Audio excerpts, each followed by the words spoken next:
اعوذ باللہ من الشیطان الرجیم بسم اللہ الرحمن الرحیم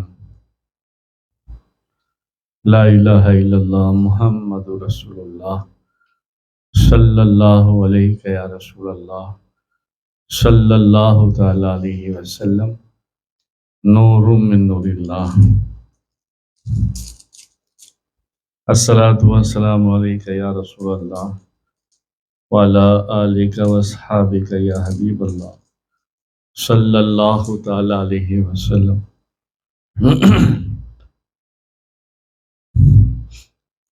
الحمد للہ رب العالمین الرحمن الرحیم الرحمن الرحیم الرحمن الرحیم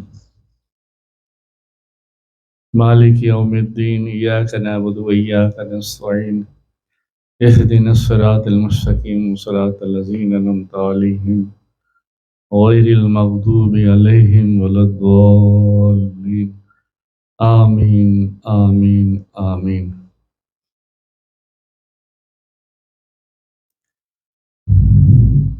السلام علیکم ورحمۃ اللہ وبرکاتہ۔ کیسے آپ سب لوگ خیریت سے ہیں؟ اللہ خیریت رکھیے، کرم فرمائیں، مشکلات حل فرمائیں۔ جنت کیسے ملے گی؟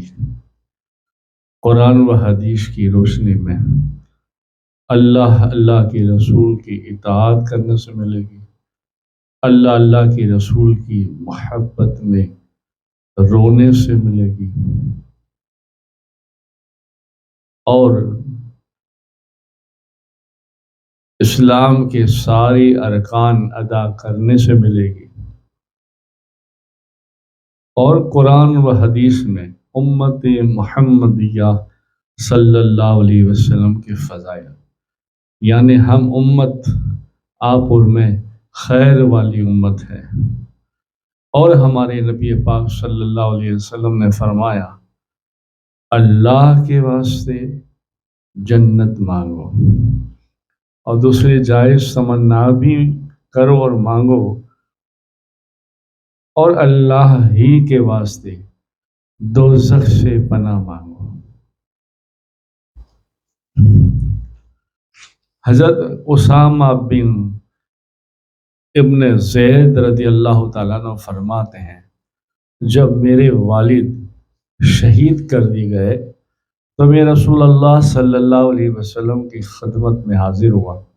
جب آپ صلی اللہ علیہ وسلم نے مجھے دیکھا تو آپ صلی اللہ علیہ وسلم کی دونوں آنکھوں سے آنسو جاری تھے۔ جب دوسرا روز ہوا میں آپ صلی اللہ علیہ وسلم کے پاس آیا تو آپ صلی اللہ علیہ وسلم نے فرمایا مجھے تمہیں دیکھ کر آج بھی وہی رنج ہوا جو تمہیں کل دیکھ کر ہوا۔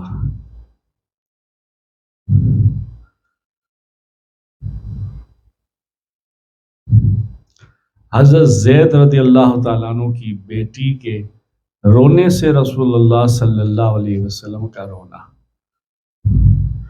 حضرت خالد ابن شمیر رضی اللہ تعالیٰ عنہ فرماتے ہیں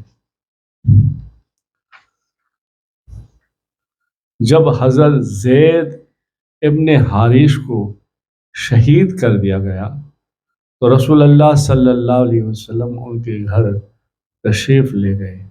حضرت زید رضی اللہ تعالیٰ عنہ کی بیٹی رسول اللہ صلی اللہ علیہ وسلم کو دیکھ کر بلک بلک کر رو رہی تھی تو رسول اللہ صلی اللہ علیہ وسلم بھی روئے، اور یہاں تک روئے کہ آپ صلی اللہ علیہ وسلم کی آواز بھی نکل گئی۔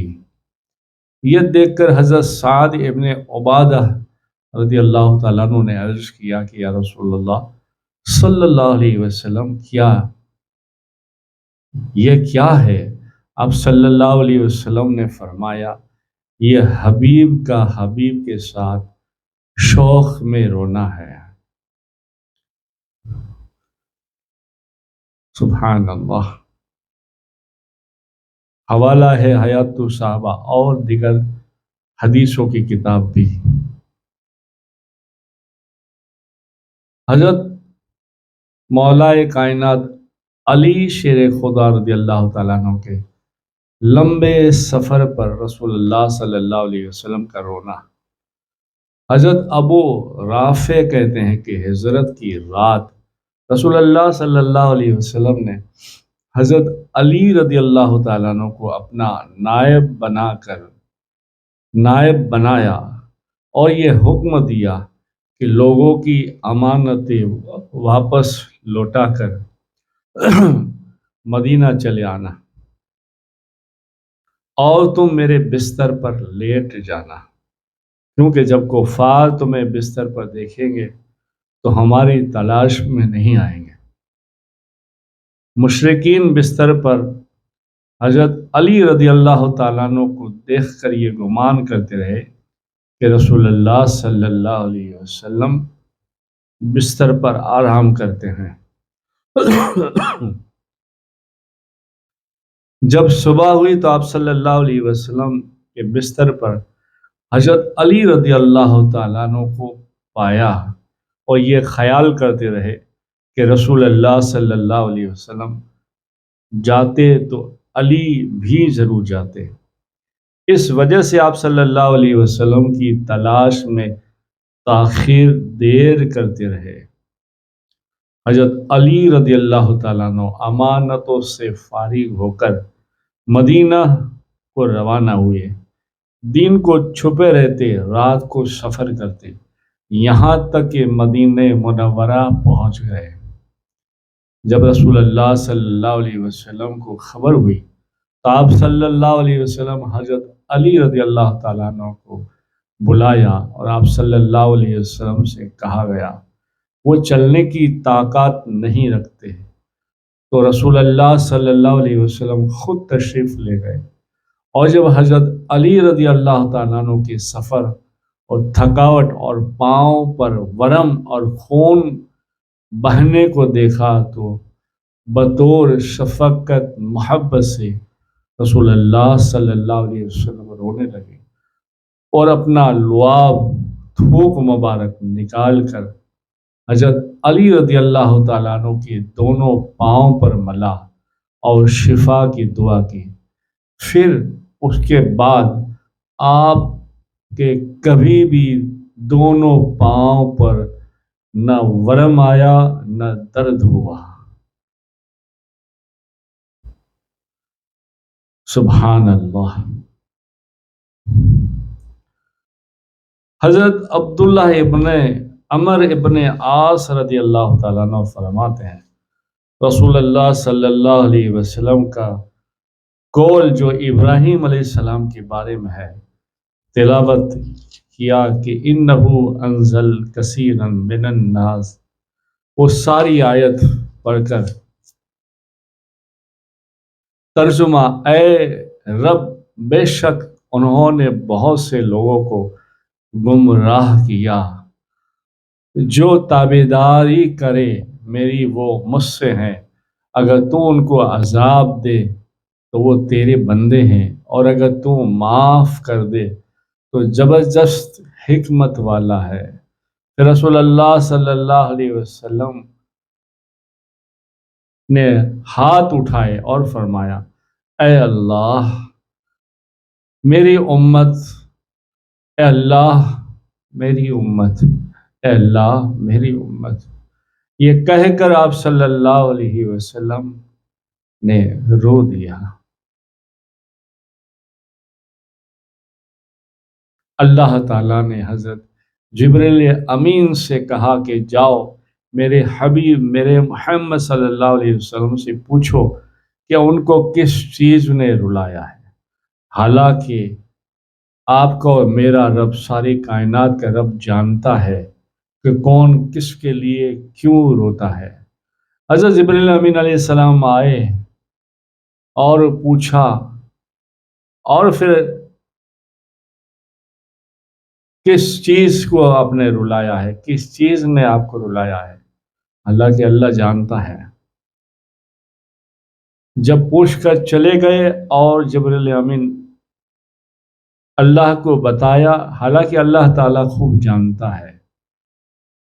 تو اللہ تعالیٰ نے پھر حضرت جبریل علیہ السلام کو بھیجا اور کہا کہ جاؤ میرے حبیب محمد صلی اللہ علیہ وسلم سے کہہ دو کہ ہم آپ کی امت کے بارے میں آپ کو خوش کر دیں گے، ہم آپ کی امت کے بارے میں آپ کو خوش کر دیں گے، ہم آپ کی امت کے بارے میں آپ کو خوش کر دیں گے، خوش کر دیں گے، خوش کر دیں گے۔ سبحان اللہ۔ اور آپ صلی اللہ علیہ وسلم کو ہم رسوا نہیں کریں گے۔ حوالہ ہے مسلم شریف کا۔ درشی پڑھے اللہم صلی علی سیدنا محمد نور الانوار و سر الاسرار و سید الابرار صلی اللہ علیہ یا رسول اللہ صلی اللہ تعالی علیہ وسلم نور من نور اللہ۔ ہمارے اور تمہارے آقا کریم صلی اللہ علیہ وسلم بس ہمیشہ امت کے خاطر روتے رہے، اور ہم امت ہیں کہ ہمیں پنج گانا نماز کی بھی فرصت نہیں ہے، رسول اللہ صلی اللہ علیہ وسلم کی سنتوں پر عمل کرنے کی بھی فرصت نہیں ہے۔ اللہ ہمارے حال پر رحم فرمائے۔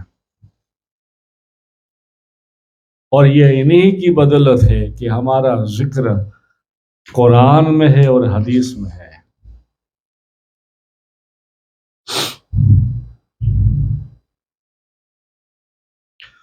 امت محمدیہ صلی اللہ علیہ وسلم سے خطا اور نسیان کی گرفت نہیں۔ حضرت ابن عباس رضی اللہ تعالیٰ عنہ روایت فرماتے ہیں رسول اللہ صلی اللہ علیہ وسلم نے ارشاد فرمایا، آقا کریم صلی اللہ علیہ وسلم، کہ بے شک اللہ نے میری امت سے خطا اور بھول اور ان اعمال سے جو ان سے زبردستی کرائے گئے یا کرائے جائیں تو درگزر فرمائے گا۔ میں بہت ساری جگہوں پہ جبرن کہا جاتا ہے تو یہ پڑھ، تو یہ کر،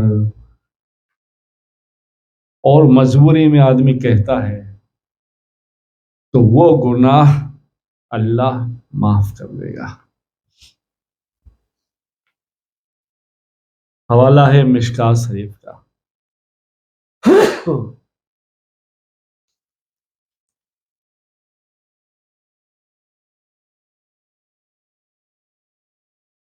یعنی اگر خطا بھول کسی سے گناہ ہو جائے اور اس سے زبردستی کوئی گناہ کا کام کرایا جائے تو خدا کے وہاں اس کی گرفت نہ ہوگی۔ مثلا نماز کا وقت سارا گزر گیا اور اس کو بالکل یاد ہی نہ رہی تو اس کو نماز چھوڑنے کا گناہ نہ ہوگا، مگر اس کی قضا پڑھنا فرض ہے۔ اس طرح سے روزے میں کلی کرتے کرتے بلا ارادے حلق میں پانی چلا گیا تو اس کا روزہ توڑنے کا گناہ نہ ہوگا۔ اگر حیضیہ نزدیک اس کی قضا رکھنا ضروری ہے، اگرچہ یہ ارادتاً نہیں پھر بھی اس کی قضا رکھنی ضروری ہے۔ اس طرح اگر کسی نے نماز کو باندھ کر ڈال دیا جس کی وجہ سے وہ نماز نہ پڑھ سکا تو اس زبردستی کی مجبوری کی وجہ سے وہ گنہگار نہیں ہے اور نہ ہوگا، اور اس کو نماز قضا مگر پڑھنی پڑے گی۔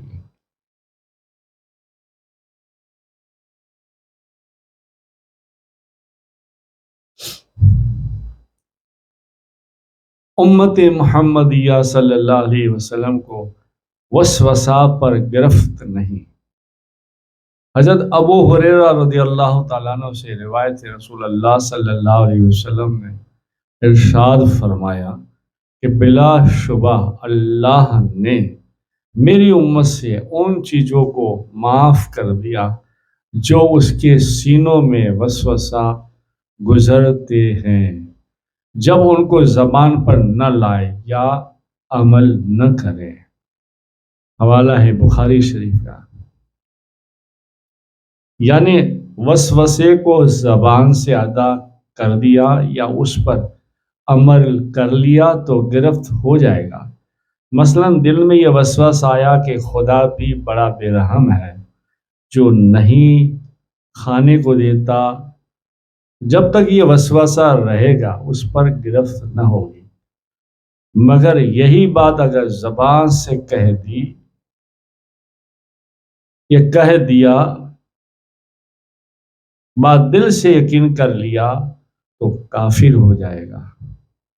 اور اس طرح زنا کرنے کا وسوسہ گزرا تو گرفت نہ ہوگی، اور اگر زنا کر لیا تو گرفت ہو جائے گی۔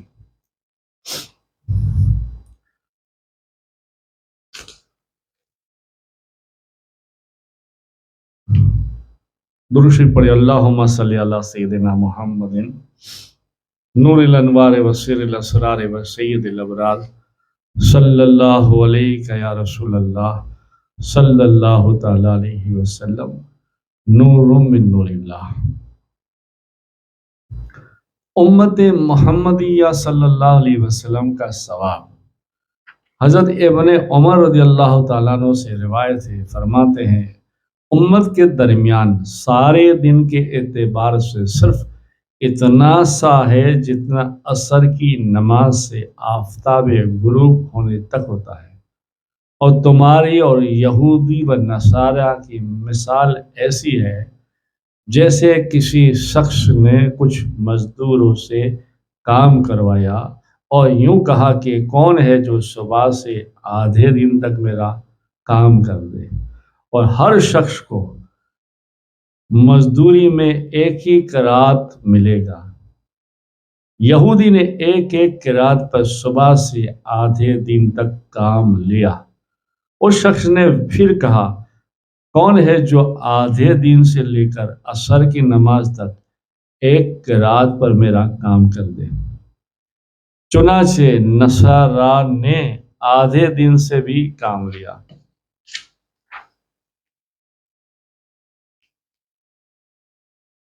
اس شخص نے پھر کہا کون ہے جو عصر کی نماز سے سورج چھپنے تک دو دو قرات پر کام کر دے؟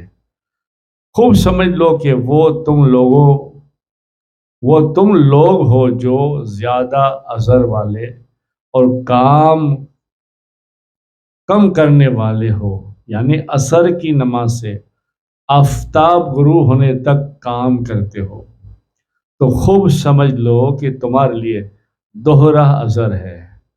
تمہارا اجر دیکھ کر یہودی و نصارہ ناراض ہو گئے اور کہنے لگے یہ خوب ہے ہمارا عمل زیادہ و اجر کم۔ تو اللہ تعالیٰ نے ارشاد فرمایا تو کیا میں نے تمہارا کچھ حق رکھ کر تم پر ظلم کیا ہے؟ انہوں نے کہا نہیں۔ تو اللہ تعالیٰ نے ارشاد فرمایا سو بلا شبہ یہ میرا فضل ہے کہ جس سے میں چاہوں عطا کروں۔ بخاری شریف۔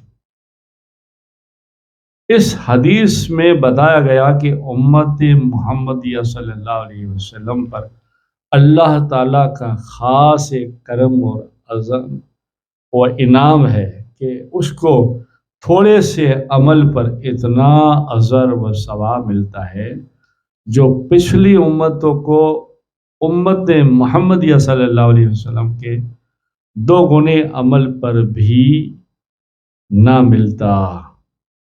اور اس میں کسی کو اعتراض کی کوئی مجال نہیں، کیونکہ اجر و ثواب خدا کی قدرت میں ہے، وہ جس کو جتنا چاہے عنایت فرمائے۔ اگر کوئی یوں کہے کہ مجھے کم کیوں دیا گیا اور فلاں کو زیادہ کیوں دیا گیا، تو یہ آداب بندگی ہے، سراسر خلاف ہے۔ بندے کا کام یہ ہے کہ عمل کرے اور مولا جل جلالہ جل شانہ پر اس عمل پر اجر و ثواب عنایت فرما دے تو یہ اس کا کرم ہے، ورنہ اس پر کسی کا کچھ حق واجب نہیں۔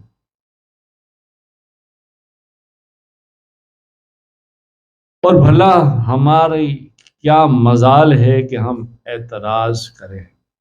اس کی شان ہے تو ایسی کہ وہ جو چاہتا ہے کرتا ہے، اس کے فعل کا اس سے سوال نہیں کیا جاتا۔ امت محمدیہ صلی اللہ علیہ وسلم کو خدا وند قدوس نے ذرا ذرا بات پر، ذرا ذرا عمل پر کیا کیا اجر ثواب عنایت فرمائے، اس کی تفصیل کے لیے بڑی ضخیم کتابیں بھی کم لگتی ہے۔ سبحان اللہ۔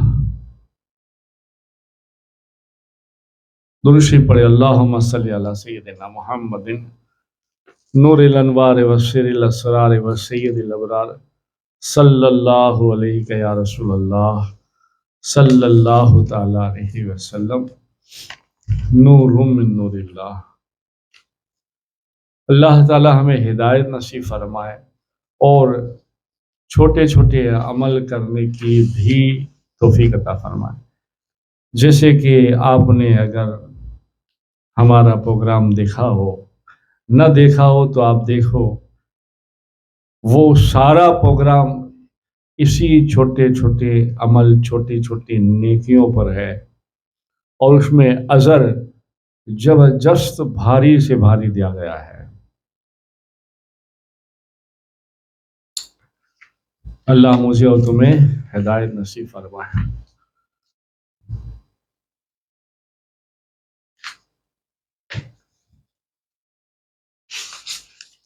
عشق رسول۔ حضرت ابن عمر رضی اللہ تعالیٰ عنہ فرماتے ہیں، جنگ بدر کے دن دوسرے قیدیوں کے ساتھ حضرت عباس رضی اللہ تعالیٰ عنہ بھی قید ہوئے۔ انہیں ایک انصار نے قید کیا تھا۔ انصار نے انہیں قتل کرنے کی دھمکی دی تھی۔ رسول اللہ صلی اللہ علیہ وسلم کو جب خبر ہوئی، خبر پہنچی، تو آپ صلی اللہ علیہ وسلم آج رات میں اپنے چچا حضرت عباس رضی اللہ تعالیٰ عنہ کی وجہ سے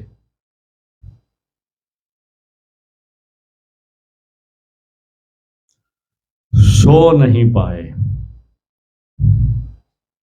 اور پوری رات بے چینی میں گزاری، کیونکہ انصار کہہ چکے تھے کہ وہ عباس رضی اللہ تعالیٰ عنہ کو قتل کر دیں گے۔ حضرت عمر رضی اللہ تعالیٰ عنہ نے کہا، کیا میں انصار کے پاس جاؤں اور ان سے حضرت عباس رضی اللہ تعالیٰ عنہ کو لے آؤں؟ رسول اللہ صلی اللہ علیہ وسلم نے فرمایا، ہاں جاؤ۔ چنانچہ حضرت عمر رضی اللہ تعالیٰ عنہ نے جا کر انصار سے کہا کہ عباس رضی اللہ تعالیٰ عنہ کو چھوڑ دو۔ انصار نے کہا، نہیں، اللہ کی قسم ہم انہیں نہیں چھوڑیں گے۔ حضرت عمر رضی اللہ تعالیٰ عنہ نے کہا کہ اگر ان کے چھوڑنے سے اللہ کے رسول صلی اللہ علیہ وسلم کی راضی اور خوشی ہے تو پھر انصار نے کہا، اگر ان کے چھوڑنے سے اللہ اور اللہ کے رسول راضی اور خوش ہے تو پھر ان کو لے لو، لے جاؤ۔ چنانچہ حضرت عمر فاروق رضی اللہ تعالیٰ عنہ کو لے لیا، لے آئے۔ حضرت عمر رضی اللہ تعالیٰ عنہ نے ان سے فرمایا، اے عباس، مسلمان ہو جاؤ، اللہ کی قسم تمہارا مسلمان ہونا مجھے اپنے باپ خطاب کے مسلمان ہونے سے زیادہ محبوب ہے، اور اس کی وجہ صرف یہ ہے کہ میں نے دیکھا کہ رسول اللہ صلی اللہ علیہ وسلم کو تمہارا مسلمان ہونا بہت پسند ہے۔ حضرت ابن عباس رضی اللہ تعالیٰ عنہ فرماتے ہیں کہ میں حضرت عمر رضی اللہ تعالیٰ عنہ نے جب کہا تو حضرت عباس رضی اللہ تعالیٰ عنہ سے کہا کہ اسلام لے آؤ، تمہارا اسلام لانا مجھے اپنے باپ خطاب کے اسلام لانے سے زیادہ محبوب ہے، اور یہ اس وجہ سے ہے کہ رسول اللہ صلی اللہ علیہ وسلم تمہیں چاہتے ہیں کہ تم اسلام لانے میں سبقت جلدی کر لو اور جلدی اسلام لاؤ۔ حضرت شامی رحمۃ اللہ علیہ کہتے ہیں کہ حضرت عباس رضی اللہ تعالیٰ عنہ نے اپنے کسی کام کروانے کے لیے حضرت عمر رضی اللہ تعالیٰ عنہ کو بہت زیادہ تقاضا کیا اور اس سے کہا، امیر المومنین آپ ذرا یہ بتائیے کہ آپ کے پاس حضرت موسیٰ علیہ السلام کے چچا مسلمان ہو کر آ جاتے تو آپ ان کے ساتھ کیا کرتے؟ حضرت عمر رضی اللہ تعالیٰ عنہ نے کہا، اللہ کی قسم میں انہیں ان کے ساتھ بہت اچھا سلوک کرتا۔ تو حضرت عباس رضی اللہ تعالیٰ عنہ نے کہا، میں نبی کریم صلی اللہ علیہ وسلم کا چاچا ہوں۔ حضرت عمر نے کہا، اے ابو الفضل، یہ حضرت عباس کی کنیت ہے، آپ کا کیا خیال ہے؟ اللہ کی قسم آپ کے والد مجھے اپنے والد سے زیادہ محبوب ہے۔ حضرت عباس نے کہا، واقعی اللہ کی قسم؟ حضرت عمر رضی اللہ تعالیٰ عنہ نے کہا، واللہ اللہ کی قسم، کیونکہ مجھے معلوم ہے کہ آپ کے والد رسول اللہ صلی اللہ علیہ وسلم کو میرے والد سے زیادہ محبوب ہے، اور میں رسول اللہ صلی اللہ علیہ وسلم کی محبت کو اپنی محبت پر ترجیح دیتا ہوں۔ سبحان اللہ۔ حضرت ابو جعفر محمد بن رحمۃ اللہ علیہ کہتے ہیں، حضرت عباس رضی اللہ تعالیٰ عنہ حضرت عمر رضی اللہ تعالیٰ عنہ کے پاس آئے اور ان سے کہا، نبی پاک صلی اللہ علیہ وسلم نے مجھے بحرین کا علاقہ بطور جاگیر کے دیا تھا۔ حضرت عمر رضی اللہ تعالیٰ عنہ نے پوچھا، اس بات کا اور کس کو علم ہے؟ حضرت عباس رضی اللہ تعالیٰ عنہ نے کہا، حضرت مغیرہ بن شعبہ رضی اللہ تعالیٰ عنہ کو۔ چنانچہ حضرت عباس رضی اللہ تعالیٰ عنہ نے حضرت مغیرہ رضی اللہ تعالیٰ عنہ کو لے آئے، اور حضرت مغیرہ رضی اللہ تعالیٰ عنہ نے حق میں گواہی کو قبول کیا۔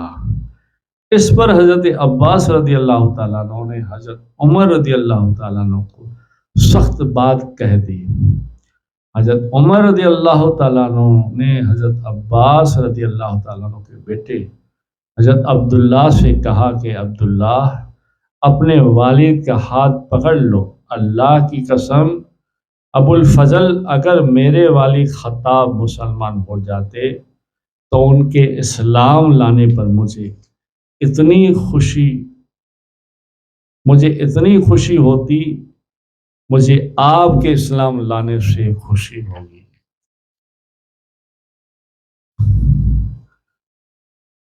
اور آپ کا اسلام لانا رسول اللہ صلی اللہ علیہ وسلم کی خوشی کا باعث ہے۔ اور پھر حضرت عباس رضی اللہ تعالیٰ عنہ نے کلمہ پڑھ لیا۔ سبحان اللہ۔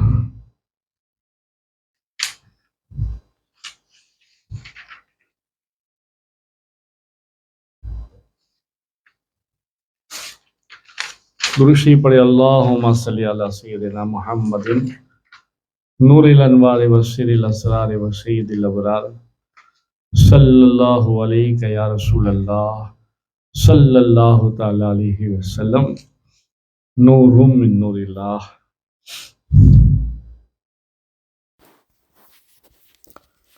بسم اللہ الرحمن الرحیم۔ اہل کتاب کے پاس رسول اللہ صلی اللہ علیہ وسلم کے والد کی پیدائش کی نشانیاں۔ یہودیوں کا اپنے بچوں کا نام رسول اللہ صلی اللہ علیہ وسلم کے پیدائش سے پہلے نام محمد رکھنا اور برکت حاصل کرنا۔ حضرت نوح علیہ السلام کی ہاتھ ایمان لانے والی جن کا قبول اسلام۔ رسول اللہ صلی اللہ علیہ وسلم کے بچپن کے واقعات شان محمدی میں۔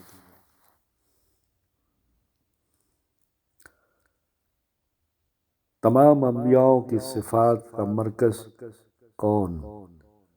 میرے محبوب کی آمد ہر مخلوق خوش، مدینے میں خون کا سمندر بہانے کے ارادے سے آنے والا بادشاہ جانے دو عالم صلی اللہ علیہ وسلم کی آمد کی خبر سن کر ٹھنڈا ہو گیا۔